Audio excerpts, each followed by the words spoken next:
जय श्री कृष्णा।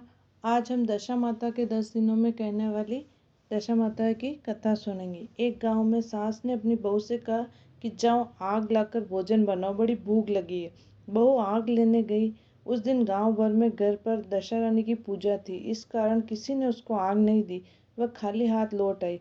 संध्या समय वह पड़ोसियों के पास गई और उनसे बोली कि मेरी सास तो कभी गंडा लेती नहीं है, परंतु अब की बार जब गंडे पड़े तो मुझको बताना, मैं भी गड्ढा लूँगी। इसके बाद जब गड्ढे पड़े तब बहू ने सास की चोरी से दशा रानी की गड्ढा ले ली। 9 दिनों तक उसने पड़ोसियों के साथ जाकर कथा कहानियाँ सुनी। 10वें दिन उसे चिंता हुई कि अब पूजा कैसे करूँगी। तब वह मन ही मन दशा रानी का ध्यान करके मनाने लगी कि यदि सासू जी चली जाए तो मैं पूजा कर लूँ। दशा रानी की कृपा से सास को खेतों पर जाने की सूझी।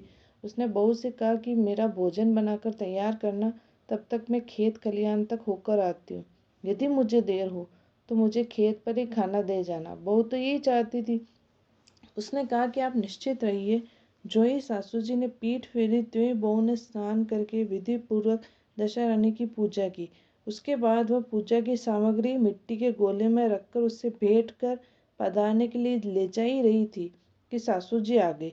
तब उसने जल्दी जल्दी में उस गोले को छाछ की मटकी में छिपा दिया।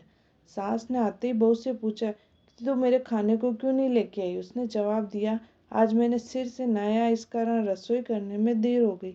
मैं थाल परोसती हूँ, आप भोजन कीजिए। सास का गुस्सा शांत हुआ। चौके में बैठी ही थी कि उसका लड़का भी आ गया। वह भी माता के साथ भोजन करने बैठ गया।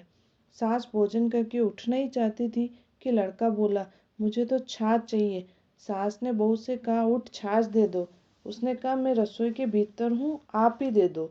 बुढ़िया उठी और मट्ठा लेने गई, परंतु जो ही उसने छाछ की मटकी उठाई उसमें कुछ खड़खड़ाता हुआ उसको सुनाई दिया।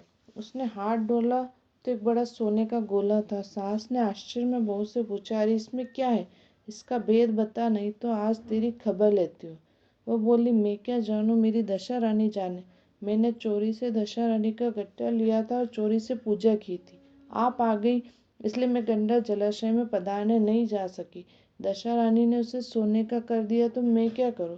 बुढ़िया ने अपनी बहू को गले लगा लिया और कहा कि अब मैं भी तेरे साथ गड्ढा लिया करूंगी और विधि पूर्वक व्रत और पूजन किया करूंगी। हे दशा रानी, जैसे तुमने सास बहू को दिया वैसे ही अपने सब भक्तों को देना।